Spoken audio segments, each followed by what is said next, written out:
सोमवार को दुर्गापुर के नेपाली पाड़ा हिंदी हाई स्कूल के छात्रों और शिक्षकों ने कोकोबेन थाने के बाहर प्रदर्शन किया। प्रदर्शन कर रहे छात्रों और शिक्षकों ने स्कूल की जमीन पर अवैध कब्जे का आरोप लगाते हुए इस मामले में पुलिस से अविलंब कार्रवाई करने की मांग की। प्रदर्शन में शामिल हुए दुर्गापुर नेपाली पाड़ा हिंदी हाई स्कूल के छात्र छात्राएं अपने अपने हाथों में पोस्टर और कट आउट लिए हुए थे। स्कूल प्रशासन का दावा है कि दुर्गापुर प्रोजेक्ट लिमिटेड के अधिकारियों ने नेपाली पाड़ा हिंदी हाई स्कूल के निर्माण के लिए लगभग 4 एकड़ जमीन दी थी। इसमें से 2.5 एकड़ जमीन पर स्कूल बनाया गया था, जबकि 1.5 एकड़ जमीन खाली पड़ी थी। अब उस जमीन पर कब्जा हो गया है। वर्तमान में स्कूल को कुछ और क्लासरूम बनाने के लिए जमीन की आवश्यकता है। हालांकि कब्जा करने वालों को लगभग 1.5 एकड़ जमीन खाली करने के लिए कहा गया है, लेकिन उन्होंने उनकी बातों पर कोई ध्यान नहीं दिया। नेपाली पाड़ा हिंदी हाई स्कूल के प्रधान शिक्षक डॉक्टर कलीमुल हक ने आरोप लगाया कि स्कूल की जमीन पर अतिक्रमण को लेकर कई जगह शिकायत दर्ज कराई गई है, लेकिन अब तक कोई कार्रवाई नहीं हुई।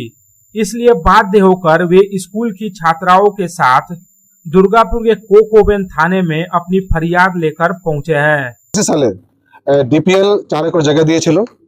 পরবর্তীকালে 2014 সালে যখন স্কুল স্পন্সর হয় তখন ওই স্কুল আমাদের শিক্ষা দপ্তরে আওতায় চলে যায়।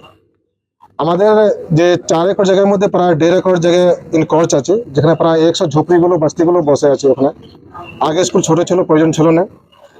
আমার স্কুলে এট প্রেজেন্ট 4200 পড়ুয়া আছে।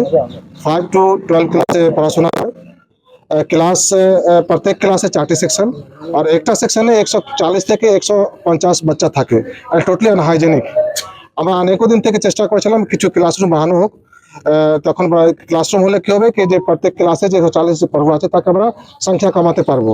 আমরা লাকলি কিছু প্রায় 8টি ক্লাসরুম এটা সারা পেয়েছি কি আমার স্কুলে হবে।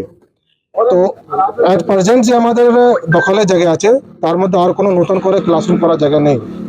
আমার যে পাশে যে পাঁচিল আছে, পাঁচিলে আমি দেখলাম কি এক জায়গায় 110 ফিট জায়গা আছে, আর 110 বাই 25 ফিট ওখানে মাত্র 2টি ঘর আছে। আমি শুধু 2টি ঘরকে ডেকে বললাম কি ভাই তোমরা একটু শিফট হয়ে যাও। আমি উচ্ছেদ করতে বললাম না, বললাম তোরা শিফট হয়ে যাও অন্য দিকে, তারপরে আমরা তোমার ব্যবস্থাও করব। আর ওখানে 4টি ঘর হবে, 4টি যদি 3 তলা করি তো 12টি ক্লাসরুম আমার হয়ে যাবে। আমরা তার হিসাবে আমরা ডিএম স্যারকে, এসডিএম স্যারকে, আমরা থানাকে চিঠি দিয়েছি, অনেকবার কথাবার্তা বলেছি, কিন্তু কোনোভাবে ওটা হচ্ছে না।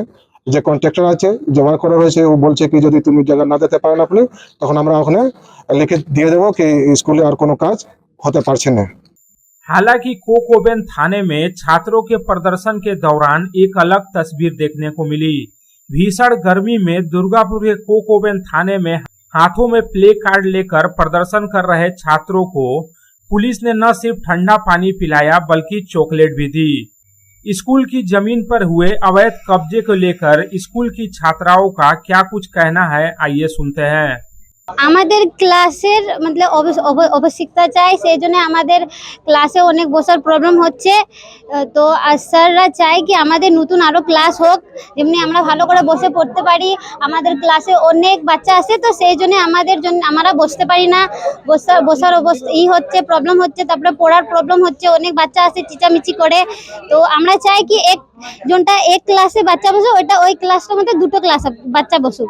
সেই জন্য আমরা চাই কি আমাদের জনটা জায়গাটা আছে আমাদেরকে দিয়ে দিক। আমরা নিজের এতটা তো স্যাররা আমাদেরকে বলেনি, লেকিন পেছন দিকে যে জায়গাটা আছে সেই জায়গাটা ওরা নিয়েছে। তো স্যার বলেছে কি ওই জায়গাটা নিয়ে ওদেরকে ঘর করে দেওয়া হয়ে গেছে, লেকিন ওরা মানে কি বুঝছে না। সেই জন্য স্যাররা বলেছে থানা যে বলবো আমরা নিজের জায়গাটা নিতে চাই। दुर्गापुर से साधन रूज की रिपोर्ट, पब्लिक टाइम्स। কিছু পরম্পরা আর শেখা মায়ের থেকে চলে আসে মেয়ের কাছে, ঠিক যেরকম হনুমান্তা চাক্কি ফ্রেশ আটা, ঠিক যেন মায়ের ভালোবাসা, যেমন শুদ্ধতা তেমন স্বাদ।